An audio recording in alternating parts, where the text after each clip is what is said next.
Hello hi friends, നമുക്കിന്ന് അടിപൊളി ഒരു ബ്രൗണി ചെയ്യാം. വളരെ പെട്ടെന്ന് നമുക്ക് അത് ചെയ്തെടുക്കാം. അപ്പോൾ അതിന് വേണ്ട ഇൻഗ്രീഡിയൻസ് എന്തൊക്കെയാണെന്ന് പറയാൻ പോകുന്നത്. അപ്പോൾ ഒരു ബൗളിലോട്ട് ഞാനൊരു മൈക്രോവേവ് വെക്കാൻ പറ്റുന്നൊരു ബൗൾ, അല്ലെങ്കിൽ നിങ്ങൾ ഡബിൾ ബോയിൽ ചെയ്തെടുത്താൽ മതി. ഒരു ബട്ടർ, പിന്നെ ഒരു 100 ഗ്രാം ബട്ടർ എടുത്തിട്ടുണ്ട്. ഒരു 150 ഗ്രാം ഡാർക്ക് ചോക്ലേറ്റ് എടുത്തിട്ടുണ്ട്.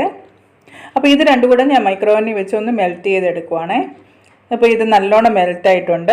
അതിലോട്ട് ഞാനൊരു 100 ഗ്രാം ബ്രൗൺ ഷുഗർ, പിന്നെ അല്ലാതെ 100 ഗ്രാം വൈറ്റ് ഷുഗറും ഇട്ട് കൊടുക്കണം. ഇപ്പോൾ ബ്രൗൺ ഷുഗറിൻ്റെ സ്ഥാനത്ത് നിങ്ങൾക്ക് വേണമെങ്കിൽ വെല്ലം പൗഡറും ജാഗറി ആഡ് ചെയ്ത് കൊടുക്കാമേ. അപ്പം 100 ഗ്രാം ടോട്ടലായിട്ട് 200 ഗ്രാം ഷുഗർ ഇട്ട് കൊടുത്തേക്കുന്നത്. 100 ഗ്രാം ബ്രൗൺ ഷുഗറും 100 ഗ്രാം വൈറ്റ് ഷുഗറും.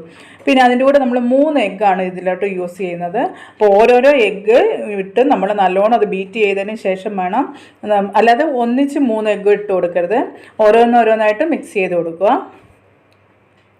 ഇപ്പം ഞാൻ 2 എഗ്ഗ് ഇട്ടിട്ടുണ്ട്. ഇനി ഒന്നുകൂടി ഇട്ട് നല്ലോണം ഒന്ന് മിക്സ് ചെയ്തെടുക്കുക.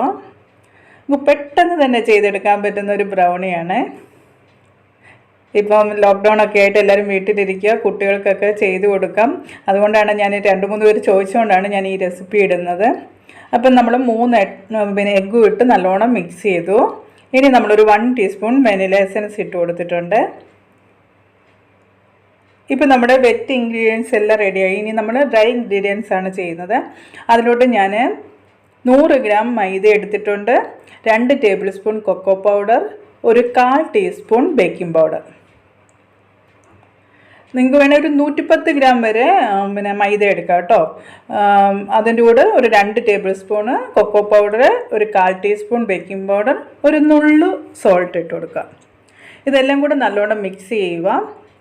വേണേൽ നിങ്ങളൊന്ന് ഫിൽറ്റർ ചെയ്തെടുക്കുക. ഞാനിപ്പോൾ എളുപ്പം അങ്ങ് ചെയ്യുമായതുകൊണ്ട് ഞാൻ ഫിൽറ്റർ ചെയ്യുന്നില്ല. നല്ലോണം മിക്സ് ചെയ്തതിന് ശേഷം ഇത് നല്ലോണം ഇതിൽ മിക്സ് ചെയ്തെടുക്കുക. ഓവറായിട്ട് ഇത് മിക്സ് ചെയ്യരുത്, ഫോൾഡ് ചെയ്തെടുക്കുക മാത്രമേ ചെയ്യാവുള്ളേ.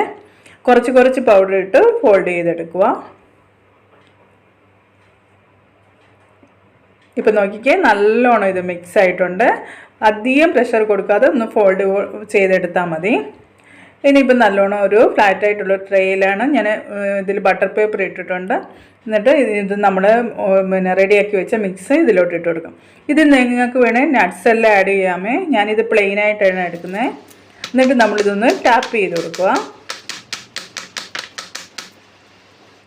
ഇനി ഇത് നമ്മൾ ഒരു 150 ഡിഗ്രിയിൽ ഞാനൊരു 15 to 20 മിനിറ്റ്സ്, കാരണം ഓവൻ നല്ലോണം ചൂടായി കിടക്കുമായതുകൊണ്ട് എനിക്ക് ഒരു 15 മിനിറ്റ്സിൽ ബേക്കായി കിട്ടി. ഇതിപ്പോൾ നല്ല ചൂടിലാണ് കട്ട് ചെയ്തത്. നിങ്ങൾ ചെയ്യുമ്പോൾ നിങ്ങൾ നല്ലോണം ഒന്ന് ആറാൻ വിട്ടിട്ട് കട്ട് ചെയ്താൽ മതിയേ. ഇതിപ്പോൾ നിങ്ങൾക്ക് കാണിക്കേണ്ടതുകൊണ്ട് ഞാൻ പെട്ടെന്ന് തന്നെ ഇത് കട്ട് ചെയ്തെടുക്കുവാണ്. നല്ല സോഫ്റ്റ് ആയിട്ടുള്ള ബ്രൗണിയാണ്. എല്ലാവരും ചെയ്ത് നോക്കുക കേട്ടോ, എല്ലാവർക്കും ഇഷ്ടപ്പെടും. പെട്ടെന്ന് തന്നെ നമുക്ക് ചെയ്തെടുക്കാനും പറ്റും. ഇപ്പോൾ എൻ്റെ കയ്യിൽ അതിൻ്റെ സ്റ്റീം ആവി പെട്ടെന്ന് കയറി, അതുകൊണ്ട് കൈ ഒരു പൊള്ളുന്ന പോലെയായേ. കാരണം ഇത് ഞാൻ ചൂടോടല്ലേ എടുക്കുന്നത്. നിങ്ങളൊന്ന് ആറിച്ചതിന് ശേഷം കട്ട് ചെയ്താൽ മതിയേ. നല്ല സൂപ്പർ സോഫ്റ്റ് ആയിട്ടുള്ള ഫഡ്ജി ബ്രൗണി റെഡി ആയിട്ടുണ്ട്. എല്ലാവരും ഈ റെസിപ്പി ചെയ്ത് നോക്കുക, എല്ലാവർക്കും ഇഷ്ടപ്പെടും. നല്ല ടേസ്റ്റാണ്.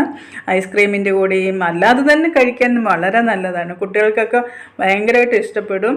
ഇവിടെ ഉണ്ടാക്കി വെച്ചത് കണ്ടു പെട്ടെന്ന് തന്നെ കാലിയായി. അപ്പോൾ നമുക്ക് അടുത്ത റെസിപ്പി ആയിട്ട് ഉടനെ കാണാം. Bye friends.